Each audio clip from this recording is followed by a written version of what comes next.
to formally introduce Professor Pauline Deutz for this presentation on examining the sustainability of the circular economy from University of Hull. Pauline, thank you very much for having the time to share with us some very, very interesting insights from your research, and also to thank Erin Wheeler for hosting this masterclass. I will just go quiet for a bit, and I will be, of course, in the background to manage the discussion. And I will see you later on in the Q&As, I guess. Okay, so thank you. And the virtual floor is yours, Pauline. Thank you very much for the introduction, Carlos. It's my great pleasure to be here with you this afternoon, and thank you all so much for joining on such a beautiful day. Erin, did you wish to say anything at this point, or are you saving comments for later on? I will just sort of briefly introduce myself. My name's Erin Wheeler. I'm the Circular Economy Officer for York and North Yorkshire LEP. We're a government organisation that sort of oversees the economic well-being of the area. And my role within that is to help sort of formalise and put into place our circular economy strategies and oversee our circular economy projects. So we run the Circular Yorkshire campaign, and we've partnered with the University of Hull on a couple of pieces of work, including the bits that Pauline's going to talk about. But that is all the introduction I will do for the moment, and we'll come back to things at the Q&A. I'm looking forward to your presentation. Thank you. So am I. I hope it moves to the next slide. There we go. Okay, well, thank you again very much for the introduction. It's my pleasure to join you all this afternoon. My talk just here is called Examining the Sustainability of the Circular Economy. Two words that you might hear quite a lot about. What do they mean? That is one thing that we'll be examining. And as mentioned, I'm in the Department of Geography, Geology and the Environment at the University of Hull. So what is circular economy? Will be the first place to start, then we'll consider what we might think sustainable means. I will introduce then the Questing project with focus on research from that project relating to Hull, and offer some conclusions at the end. So first of all, what is a circular economy? Perhaps we'll resist the debate we could have on the difference between a circular economy and the circular economy, getting more to the crux of the matter. The circular economy relates to resource management. There's definition here from the European Commission about keeping the value of products, materials and resources in the economy for as long as possible to extract the maximum amount of value from them. We could add to reduce the amount of new materials we need to extract, the use of energy, and to minimize the generation of waste. Now, as we'll see, the concept has evolved, but essentially circular economy started out as a resource management sort of expression and procedures. It's been taken on, well, to great effect by the Ellen MacArthur Foundation, a not-for-profit organisation that works with governments and businesses to promote the idea of the circular economy. And you can see here they've got a more ambitious, or you might say aspirational, aim of what a circular economy could be. Perhaps the Commission definition is more what it's trying to be at the moment. And this one is looking to the future, if we can build circular economy to its full advantage. And note here also the, as it says, focus on positive society-wide benefits. And it's those that I guess I'm questioning in particular in this talk, who exactly might be benefiting from a circular economy. First, we need to look perhaps a little bit more about what these sort of terms mean.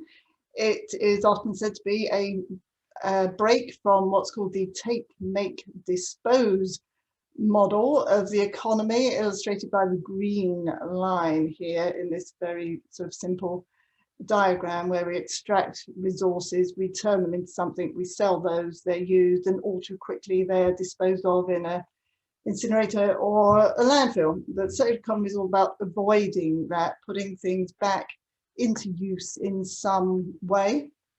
There are 10 R's, as they're known. You've probably heard of sort of reuse and recycling and recovery. Turns out there are a lot more options. The preferable one, indeed, is to refuse to not buy something in the first place because you've found another way, or you're using something you've already got for a bit longer. Of course, that's not infinitely possible, but you can perhaps repair items that you've got, send them back to the manufacturer for a more sort of thorough repair or remanufacturing, as that might be known. It might be that in the end the product has to be broken down and it's different materials recycled into different things. So there's a whole sort of roughly list in order of priority here, but what's actually possible will depend on where you are and what it is that you've got to do something with. An important point to note, because this sets the circular economy apart from sort of taking these approaches on their own, is that it's about design. It's about starting out making a product or designing the systems around it with the very intention of being circular, not just sort of ending up with a waste item and thinking, well, what's the best way I can get rid of this piece of waste? But how could we have designed the product differently in the first place to reduce the amount of waste or to open up different options for disposal? So that's kind of a swift overview of what a circular economy might involve. Potential benefits from the circular economy, there's a very long list of potential benefits. I guess I'm arguing that there's question marks remaining around those. So positive indications, things we might expect to come out of circular economy, recovering all these resources we expect would reduce carbon emissions, reducing the amount of energy needed in the economy. There are new ways for companies to think about making money, earning their keep, if you like, perhaps by selling services rather than products. This idea of loop closing, of keeping materials locally for repair or recycling, may create jobs locally. Companies, in theory at least, should be saving money because they are perhaps using recycled materials rather than buying new ones, which I realize isn't necessarily cheaper. They're avoiding paying so much cost for waste disposal. And the circular economy has been identified as a good way of promoting sustainability, which we'll come back to, because it offers these sort of specific, these 10 steps, things that we might think about doing as individuals or companies or universities or whatever capacity we may be thinking in. But of course, nothing's ever quite so easy or straightforward as you might think at first. And for all these different ways in which circular economy might be beneficial, questions have been raised. And I suspect the short answer to this will be that it may very well depend where you are and what type of items that you're dealing with. And some more tricky points at the bottom here, perhaps that there may be conflicts of interest between different organizations along the supply disposal chain of an item who may be to their financial or other advantage to do different things with items. There may not be a consensus on what the most circular approach for a given item or type of item might be. So it's certainly not a way out of sort of discussions and debates around what the best way forward for environmental policy and so forth might be. So plenty to be considered. We might sum up with this list, circular economy. If you read the literature, if you read government policy documents, you'll get sight of all these different options. Certainly, circular economy is related to existing waste and resources policy. It can serve as a guide for policymaker and industry.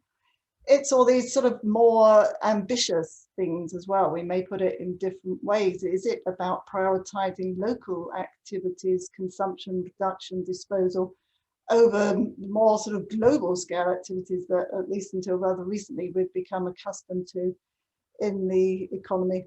Is it more radically about being self-sufficient or local regions being self-sufficient? Is it about making economic growth more sustainable so the economy can grow without using a proportional increase in the amount of resources? Or is it actually about degrowth? It's about not growing the economy and, you know, a lot more repair and remanufacturing and that side of the circular economy. Well, different people would tell you they would like it to be all these various things according to what their own preferences might be. And sort of as a way perhaps of summing those things up, what I'm trying to consider today, to what extent is the circular economy sustainable? Well, that of course brings us to the second major question. What do we mean by sustainable? And there are many answers to that. What we might all agree, following on from the sort of the Earth Summit back in 1992, that being sustainable fundamentally is about balancing environmental, economic and social priorities. Now, how you do that, of course, is the big question. As I mentioned, the circular economy may have become as popular as it has, as quickly as it has, because it appears to offer some sort of recipe or guide towards being sustainable, some sort of positive steps that we might take in whatever sort of capacity. However, we mustn't forget that when and where we are and what kind of scale are we looking at, a local, community, national, global scale, what is sustainable may look rather differently. So it depends on where you are and who you are and how you phrase the question as to what might sustainability be will strongly influence the answer that you get. So there is no straightforward answer to what is sustainable, but we can perhaps agree that the environment comes into it, economic, and my priority in this talk is really around the social priorities of sustainability, which are the ones that tend to get a bit lost, I think. So that brings me on to the Cresting project, Circular Economy Sustainability Implications and Guiding Progress. This is funded by the European Union. It is what's known as a Marie Skłodowska-Curie Innovative Training Network. So we have a network of 15 PhD students who shared across 8 different countries in, 8 different universities in 6 different countries. We have partners as well in Nigeria and in China who are involved in one of the projects. So it's quite a large scale network investigating this question about the sustainability of the circular economy from 5 major different angles. So work package 1, based in the Netherlands, is examining policies and discourses. So how do academics, business people, policymakers and the public indeed talk about and think about and understand the circular economy? What policies are in place? How might they possibly be improved? Work package 2 is looking at how companies engage with the circular economy, and particularly looking at methods of eco-design. How can we design products and indeed business models around principles of circularity? That work package is based in Graz in Austria. Work package 3, based in Lisbon, is looking at how the public sector can mend its own ways, if you will, not simply issue laws that encourage other people to behave in a more circular way, but to make their own systems and processes more circular. Work package 4, which will be the focus of the rest of the talk and is based in Hull, is kind of the most geography work package, looking at how the circular economy, what are the implications for specific places and in particular the social implications. Work package 5, based in Italy, is using life cycle analysis and other sustainability indicators to try to measure how circular given initiatives might be and to what extent in a more quantitative way does circularity and sustainability overlap. So that's the big picture of the project, but I'll be focusing, as I say, on work package 4 based in Hull. And the 3 PhD students here are Aidan, who's from Ireland, Heather from Canada, and Goska, who's from Poland. One of the requirements of this type of project is that the PhD students have to have moved country to take up their position.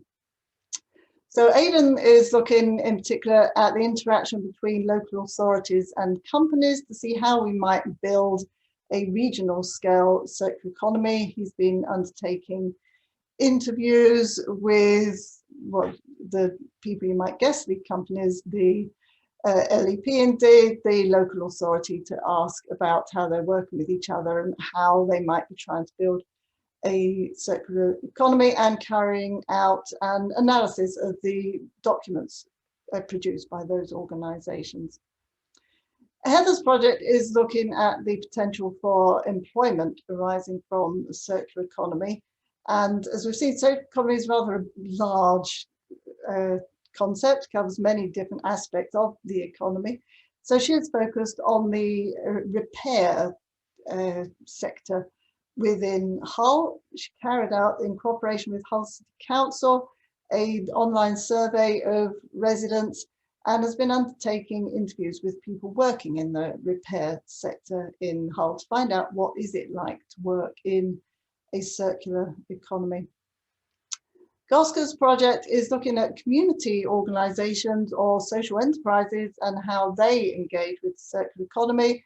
She's been the most adventurous. I think she's been conducting interviews in Hull, but also in Graz and in Santiago in Chile, working with non-profit organizations to find out what are their circular economy activities, how do they engage with each other. So that's a sort of a swift snapshot of the sort of aims of their projects and the methods that they've been employing. We will move on to have a look at the results.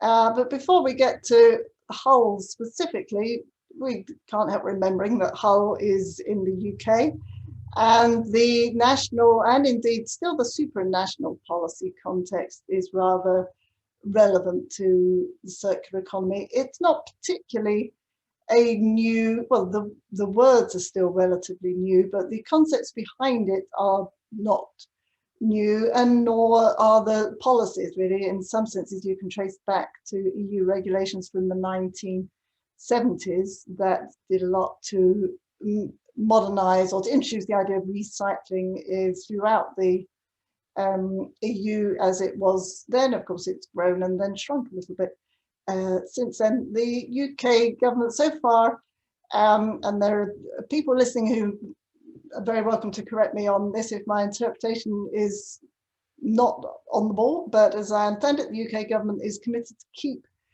up with these circular economy initiatives that have been evolving just over the period that we've been leaving, new ideas emerging in the European Union, and our own waste and resources strategy, taking forward some perhaps more uniquely UK approaches to the circular economy. But to mention here, the lines outlined in blue have been particularly important to the story. So the landfill tax, introduced in the UK in 1996, and sent a very strong and highly effective financial signal that waste should be kept out of landfills, and more imaginative things found to be done with it. Of course, the circular economy, circular design and so forth adds another sort of dimension of things that you might do instead of generating the waste in the first place. And a quick mention to the most recent one at the bottom here, coming from the European Parliament, but as I understand it to be taken on board in the UK as well, the resolution on the right to repair. So this is sending a signal to manufacturers that goods should be designed in such a way that the public are able to, not necessarily personally, but to, you know, it's technically possible to repair an item. You don't need to simply throw it away and start again. So I will move on, but as you can see here, there is quite a large and involved regulatory context to the circular economy already. I need to say a little bit to introduce Hull itself. I imagine most of you have a pretty good idea where it is, but just in case, on the map here, which for me is hidden behind the, well, me, apart from anything else. Here we go, Kingston upon Hull on the east coast of the United Kingdom, or England. We're more specific, there we are, just by the Humber estuary.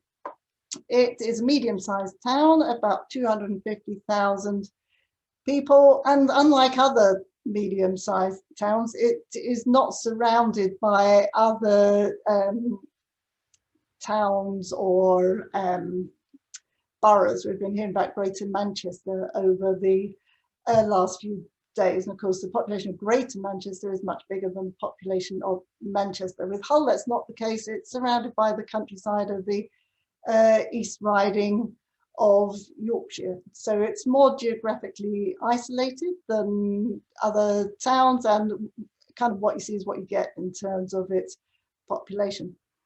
The expression has been coined that it's a structurally disadvantaged city.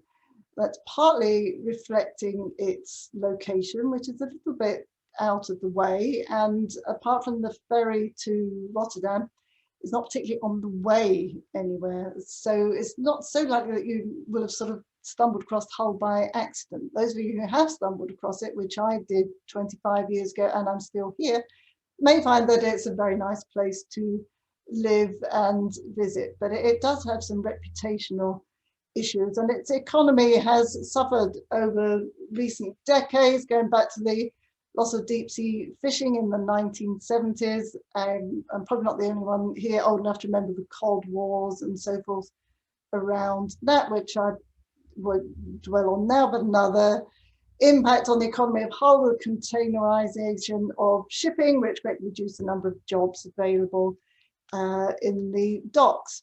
So Hull, cutting a fairly long story short, does contain some of the most deprived neighbourhoods in the UK, which you can measure in various ways: income, unemployment, education, and so forth. So it's only the type of city that might be hoping for some of the benefits from employment associated with the circular economy that have been sort of theorised to exist. Now, apart from, or as well as what I've just mentioned about some of the issues in Hull, nonetheless, it is still a centre of manufacturing and engineering, with some 50,000 jobs in that sector around the oil industry, chemical industry, and food processing in particular.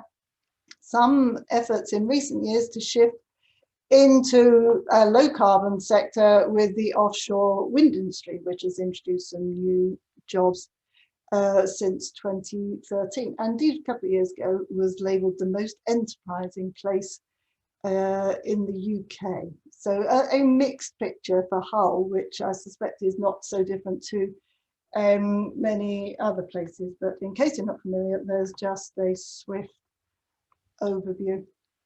So moving on to Aidan's project. So this is the company-facing project. So starting here with a quote actually from Hull City Council plan to show that indeed they see the circular economy as being part of their strategy for jobs in the future. So it's not the only strategy, of course, but one of them is circular economy, creating and sustaining jobs for local people. And a further comment here that indeed, like everywhere else, Hull is trying to move away from the fossil fuel based economy, one based on renewable energy and production circularity. Showing here that the council are, in their efforts to build a circular economy, are looking predominantly towards companies and how industry might be involved in this. And indeed, companies are interested and have formed for themselves the Humber Waste Alliance, which Aidan has been closely following. So this is a group of companies based in Hull and the surrounding area, looking at improving their environmental performance, considering circular economy approaches, but by no means only. And of course, we have to bear in mind that although companies are, have, in this case, literally got a footprint in the region, they have some, if not their headquarters, some part of their company is based here. They nonetheless have other parts of their company, and in many cases, a part of international supply chains. So working within the region is not the only priority that these companies have.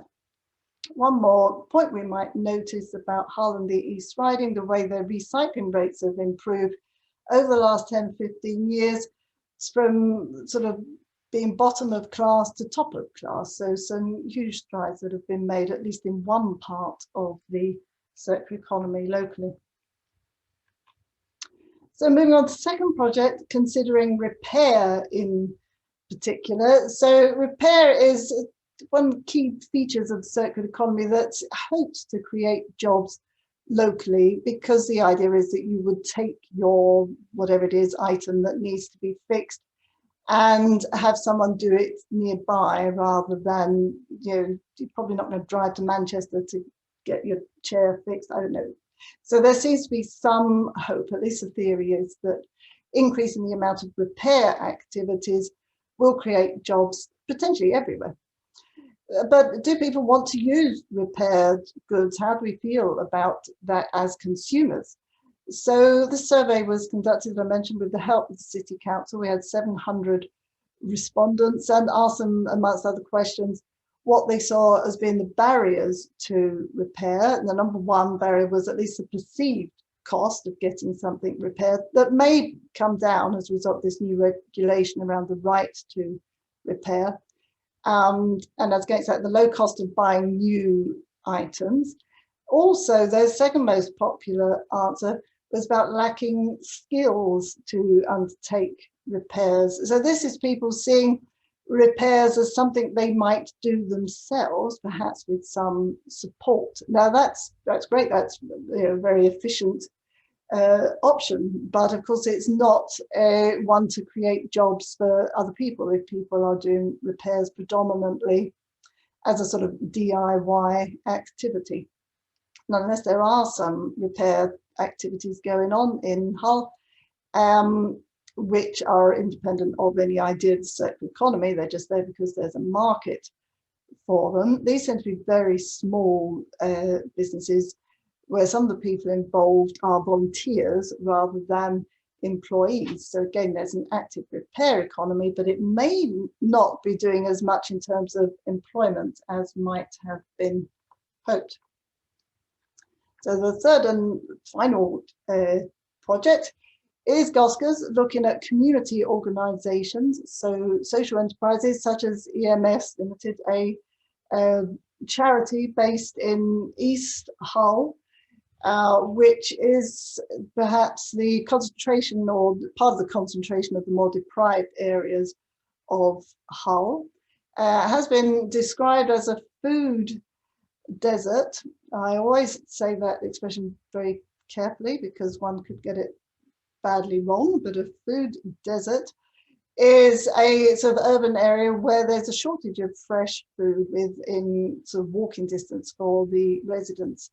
So these are some of the poorer occupants of Hull who are then immediately disadvantaged in terms of what's available for them to eat, because there is a lack of, you know, fresh fruit and vegetables within easy distance. EMS helps by collecting surplus food, some of which is donated by supermarkets, and during the pandemic they've been particularly busy packaging up food and handing it out to the community, and organising other events as well around gardening and cooking.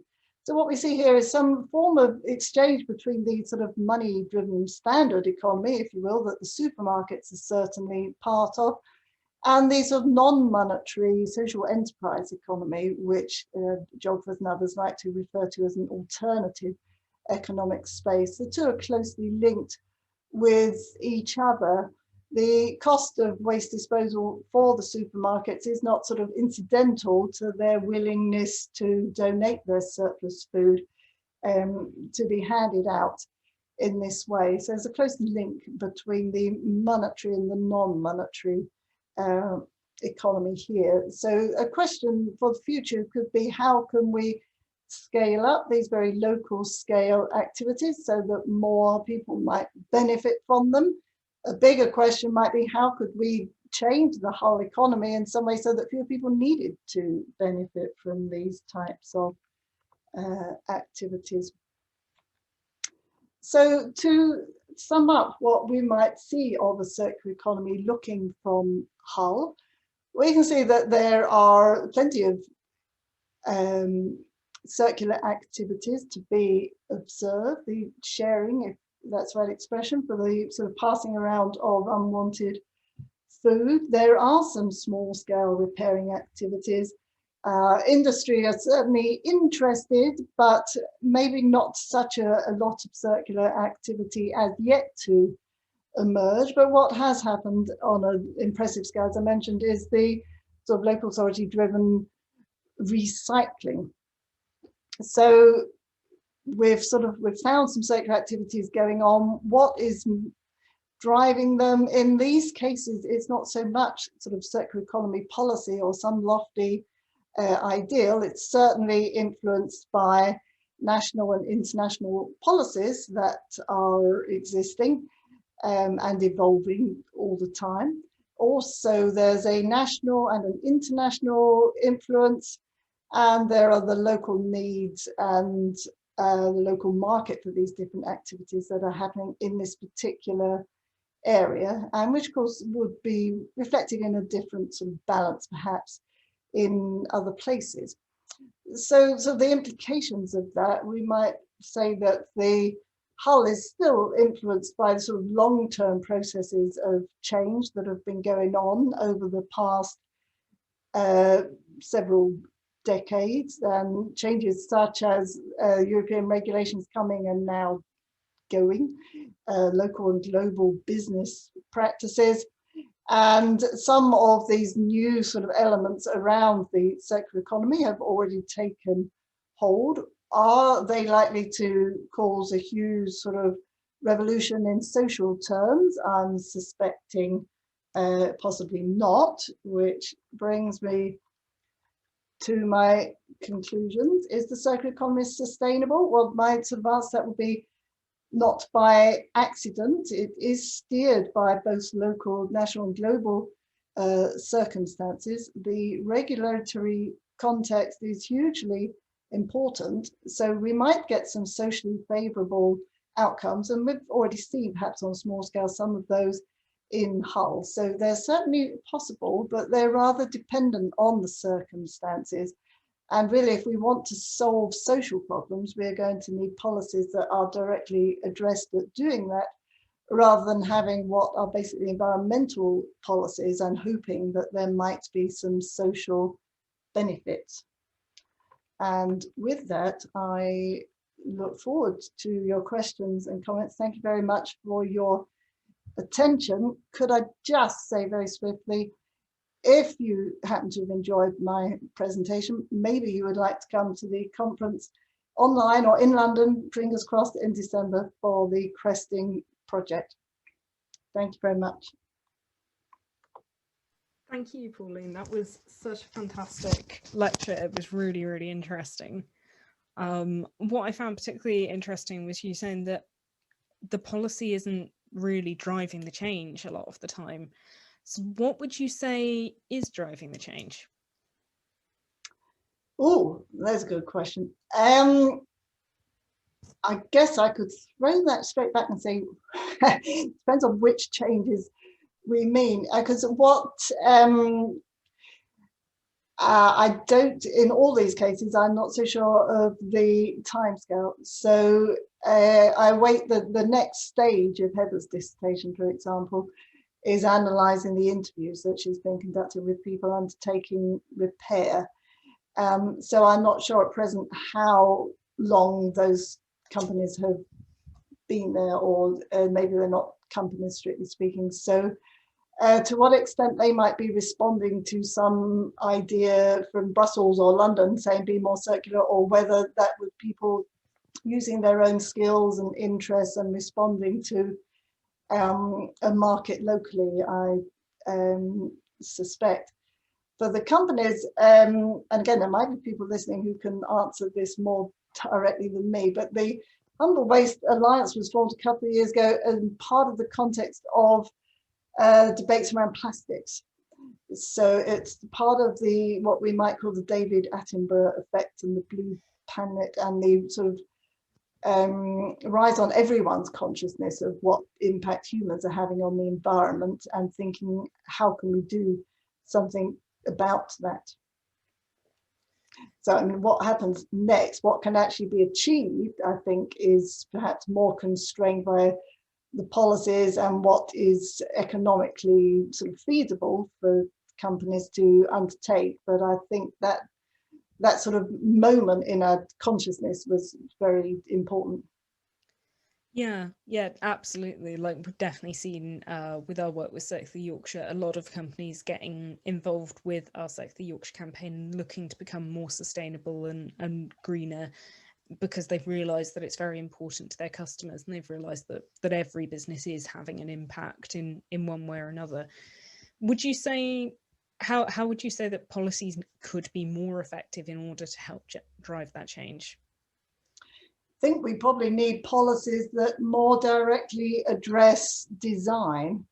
And well, I have to say my background's in waste, so I'm not as familiar with the design side. I think there probably are some policies sort of in the works, but that has been relatively neglected over, say, the last 10 years. We've got extended producer responsibilities around vehicles and batteries and so forth. And part of the idea of those regulations was to encourage design for the environment. And I think the regulations even use the word encourage, because that's not really quite strong enough to make things happen when the targets were set in, you know, percent weight of material that was recycled.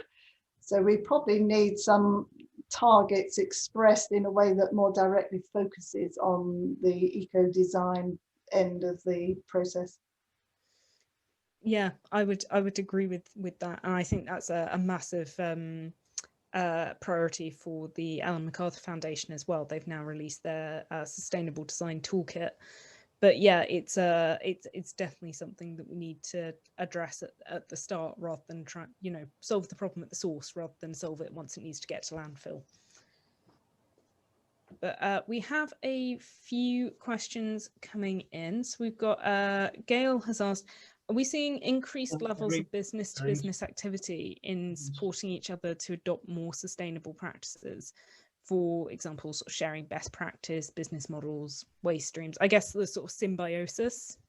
Erin, just because before we actually answer this question, shall we launch the circular economy poll? Oh yeah, absolutely. That completely slipped my mind. Okay. Good catch. We'll just I'm just going to do a quick poll. We'll come back to the questions. We'll have time for that. So I'm just launching the poll now. And if you would like just please to tell us where are you on your circular economy journey. So at what stage are you now on this circular economy, on your circular economy journey? And we will release the results in a few seconds. In the meantime, if I can just ask a question to Pauline, and then we can just go to the questions we have in the Q&A box. Pauline, how do you see the pandemic affecting the circular economy in being applied in a regional and city context? I think probably in two ways that are likely to completely contradict each other. So one of those is the vast increase in the use of disposable items and plastics and hidden plastics in face masks that you might not realize are plastics. So it's been a disaster, well, obviously in worse ways too, but in terms of the circular economy, yes, so there's a lot more materials around that we need to get rid of that are difficult to get rid of. But the other sort of side of that is that we've all had to stay locally and kind of make do to a certain extent. So I hope everyone's not simply been sitting at home buying things off famous online retailers, and I've done my share of that, I admit, but you know, maybe we've sort of used our local facilities in a different way as well. Thank you, Pauline. I'm just sharing the results of the poll, and if you can just go quick, we have another 12 minutes for the questions. So these are the results of the poll. If you would like just to add any comment, Erin or Pauline, and then I'm going quiet again, and I will just leave that to you. Well, I think the results are really interesting. If anyone is interested in the circular economy, particularly as a business but doesn't know where to start, I would recommend checking out our Circular Yorkshire resources that we have on the LEP's website. I'm sure I can put the link for those in the chat at the end. Slash, if you are a business in Yorkshire and you would like to have a chat, very welcome to have a chat. But it is good to see that there is traction towards that. There's a fair few people who've sort of started and are moving on their circular journey, which is really good. Yes, and I certainly don't mean to put anyone off by questioning. I think it's very important that we obviously do environmentally beneficial actions and carbon reductions and so forth. And probably one thing that is likely to promote circular economy more than others is now these sort of ambitions towards being carbon neutral by some particular time, hoping that there's some more concrete policies put in place to drive that forward that may do more than many other things to focus minds of sort of significant decision makers in local government or in companies. So yes, those things are important. But as a social scientist, I am interested as well in what the kind of the human implications are. Who is, because nothing's free, so who is kind of paying the price, as it were, in some sense of developing a circular economy, rather than sort of assuming that there may be benefits. Let's see where those benefits might end up being. Yeah, absolutely. So sorry, coming back to Gail's question around, are you seeing increased levels of sort of business to business activity supporting each other to take on those more sustainable practices? So either sort of sharing knowledge or even sharing things like business models or premises. We've seen some industrial symbiosis, but it's a massive sort of sector that needs to grow. Yes, and I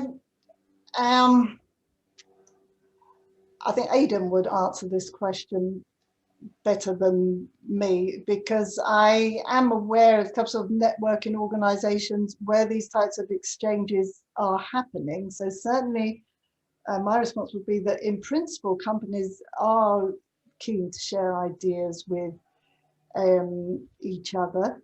The people sharing, I mean, obviously they have to respect the confidentiality of their own businesses, and that's and not something to be dismissed.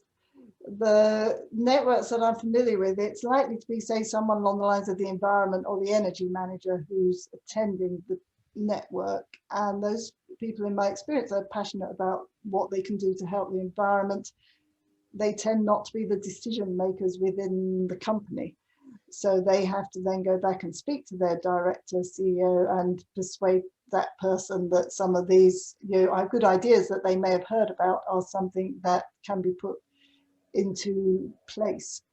So yes, there is a level of enthusiasm for sharing ideas, but sort of turning that into concrete actions is obviously a whole big step beyond that. And there's certain maybe sort of relatively superficial things, like now at the university we've got 4 different waste bins instead of 1, and that's helpful, but it's a fairly small step in some senses.